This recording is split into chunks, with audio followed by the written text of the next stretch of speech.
આપનું ને on ઓફનું button છે. આનાથી ઓન થશે, આનાથી ઓફ થશે. આ મોડનું બટન છે. આ કુલ મોડ સૌથી બેસ્ટ છે. આની ઉપર સૌથી સારી કુલિંગ મળશે. આ ડ્રાય મોડ છે. વરસાદ પડતો હોય તમને ચલાવવું તો તમે આ મોડ ઉપર ચલાવી શકો. નોર્મલ કુલિંગ આપશે ને ભેજ ખેંચાઈ જશે. આ ફેન મોડ છે. જો આપણું સીલિંગ ફેન ચાલે ને એ રીતે પંખો જ ચાલશે, કંઈ ઠંડી હવા નહીં આપશે તમને. આ ઓટો મોડ છે. ઓટો મોડમાં તમે કંઈ સેટિંગ નહીં કરી શકો, એ એના હિસાબે ટેમ્પરેચરના હિસાબે જ ચાલશે. સૌથી બેસ્ટ આપનું આ કુલ મોડ છે. કુલ મોડ ઉપર રાખવાનું ને ચલાવવાનું. આપનું ફેન સ્પીડનું બટન છે. આપણા જે ઘરની અંદર કે પંખાનું રેગ્યુલેટર આવે એવું આ બટન છે. હાઈ સ્પીડ પર છે અત્યારે. આ ઓટો, આ મીડિયમ, આ લો ને હાઈ તમને જેટલી રાખવી રાખી શકો, પણ હાઈ રાખવાની દુકાનના હિસાબે. આ ગુડ સ્લીપનું બટન છે.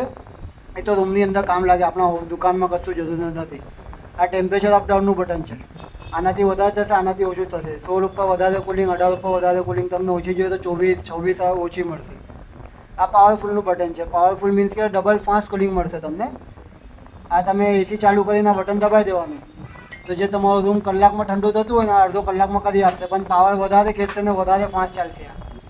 તો આની અંદર તમારું બિલ પણ વધારે આવશે, તો આને છેડવાનું જ નહીં.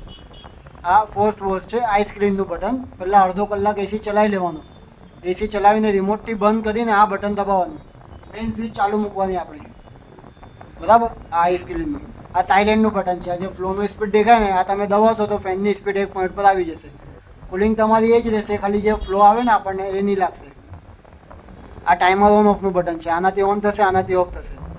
આ માય મોડ છે. માય મોડમાં કેવું કે તમારા જે સેટિંગ જે હોય ને એ તમે આની અંદર સેટિંગ કરી શકો કે ભાઈ એસી ચાલુ કરીને આ દબાવી દેવાનું, જે તમારું સેટિંગ હોય ને એના હિસાબે જ ચાલે. આ અપ ડાઉનનું બટન છે. અપ ડાઉન મીન્સ કે આ સ્વિંગ ઉપર નીચે થશે. એકવાર દબાવો ઓટોમેટિક ચાલુ થઈ જશે.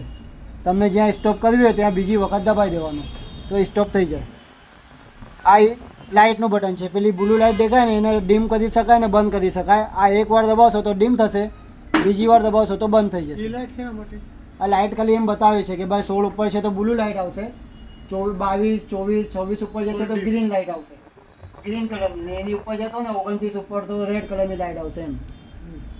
આ ઇકો મોડ છે. ઇકો મોડ આપણે કહીએ ગાડીની સ્પીડ આપણે નોર્મલ મૂકે તો ઇકો પર પેટ્રોલ ઓછું ખાય એવું. આ કોમ્પ્રેસર એમ તો નોર્મલ જ ચાલશે, પણ તમને લાગે ને તો તમે દબાવી શકો તો કોમ્પ્રેસરની સ્પીડ એકદમ ઓછી થઈ જશે, તો તમારો બિલ એની અંદર પાવર સેવિંગ થઈ જાય.